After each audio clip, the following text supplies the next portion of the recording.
Thank you for joining us. I'm Naiva Reynoso. Ahead, get your party on at the Natural History Museum, plus a Center for Dreams, and on the beat of Black History Month. But first, it's that time of the year when doctors' offices fill up and people seek over-the-counter relief from the season of misery.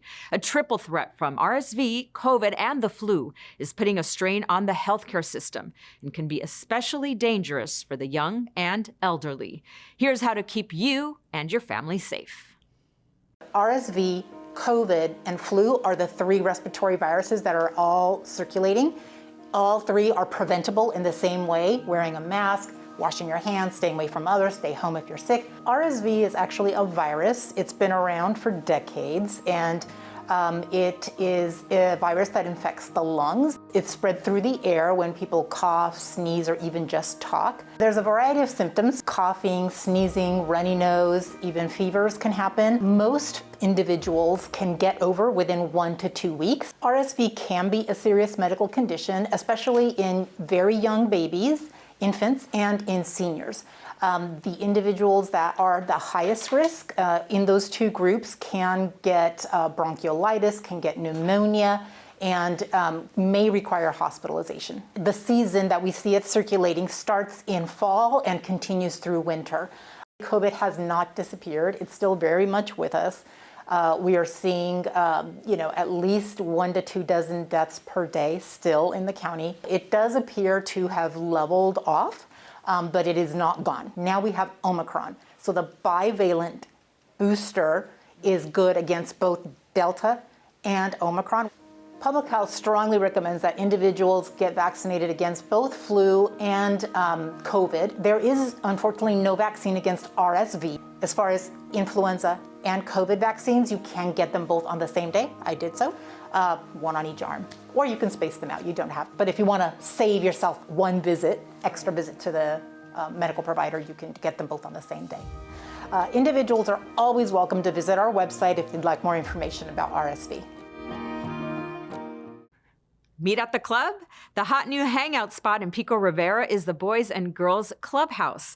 The youth center is designed to be a safe space where young people can get homework done and hang out with friends. Take a look. So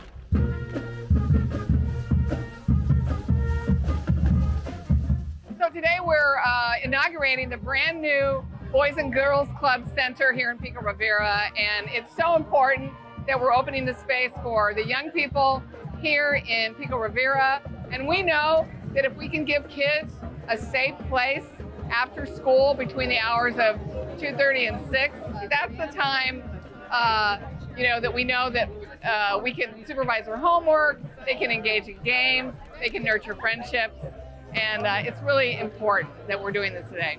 The hours of 2:30 and 6 p.m. are probably the most critical hours where kids have an opportunity to get in trouble or they may become victims of some crime. So it's important for kids to know that there's a place where there's caring adults, there's responsible adults that will listen to them, that would understand them, and would also provide guidance. So it's important for them to come here so they can get positive role modeling, good mentorship, but also participate in productive, positive activities that would help them explore different careers as well. So aside from what you see here today, we take kids on field trips, we take them to colleges, we provide opportunities for them to shadow other professionals in other industries. So not only do we provide a safe place to learn and grow, but we're also providing an opportunity for them to receive meaningful experiences and exposure to positive careers. Dragons, witches, and the stuff of imagination was on display at the inaugural First Friday event held at the Natural History Museum. The once-a-month after-hours series features a mix of science, live music, DJs, signature cocktails, and more. Witches, wizards, and magical powers. First Fridays is an after-hours museum program that we've been doing at the Natural History Museum now for 16 years. The theme is fantasy and fandom, and this series is going to explore how science has inspired the different fandoms that exist, such as the supernatural, like dragons, magic, space, Children learn in so many different ways, and they learn through experiences, and whether it's fantasy or dragons or anything. If you can relate that back to, science or STEM topics, they are more interested and more invested in it. We're really into that kind of nerdy stuff, and dragons are cool. Probably my favorite mythical creature. Museum at night. I'm down, sign me up. Good times. Well, fantasy and the creativity of fantasy is born from science. The origins of fantasy are kind of born out of human questions of things we don't understand. And science gives us those answers. It's really just a cool way to see it put on display here and explored. I'm excited to rub elbows with some scientists and ask some questions. Some of these creative people come to institutions like this to learn more and be inspired and use that with their imagination to create these worlds that people just fall in love with. Especially coming out of the pandemic with everything, is that Dungeons & Dragons and the fantasy idea has been such a central thing to especially a lot of younger people who needed that escape. We like these sort of night events too. Less crowded. Things are a little bit different. Now everybody's up for being at a bar or being at a club. This is kind of a little bit of both. You have a little, a little drink, you have a little education, you got the natural history. It's just fun. Saw that there was panels, and I like lectures and things like that. We have live music, we have DJs, we have behind the scenes tours, a number of things kind of focused around a scientific theme connected to our collections. Norwalk High School becomes the 8th school in the county to open a dream center to combat bullying and foster cultural understanding in our diverse communities. This is the Dream Center, and this is a place where we all could be as one. This high school is very diverse, so it's very good for everyone to have their own communities and to come together as one, so we could also learn about everyone's culture as well, because we all come from different places. This Dream Center is a part of LA versus Hate. It is something that we developed because we saw the need in our communities with the rates of bullying that we saw in 2016-17.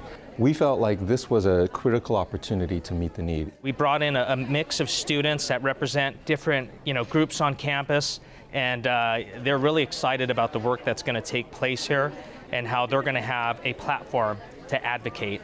This is a very important center because we can all come together and discuss issues that need to be resolved and addressed, especially towards marginalized communities. To me, the Dream Center means helping me find my own voice and sharing with others about my community and my personal experience on how it has been like to be Hispanic. There aren't that many spaces for marginalized people on campus, and I feel like the Dream Center, when it opens up, it's really just going to allow people to have a safe space. This Dream Center is going to be open during unstructured time, so lunch, throughout the day, and after school. It provides a place for them to come, be safe, get homework done. We are one of 8 Dream Centers in all of LA County, and to have it here and provide our students this resource, it's just a tremendous asset to our community, and we're looking forward to all the work that's going to take place here. Thanks for joining us. In honor of Black History Month, we leave you with scenes from the Drum Circle at Compton Library. We'll see you next time on LA County Close Up.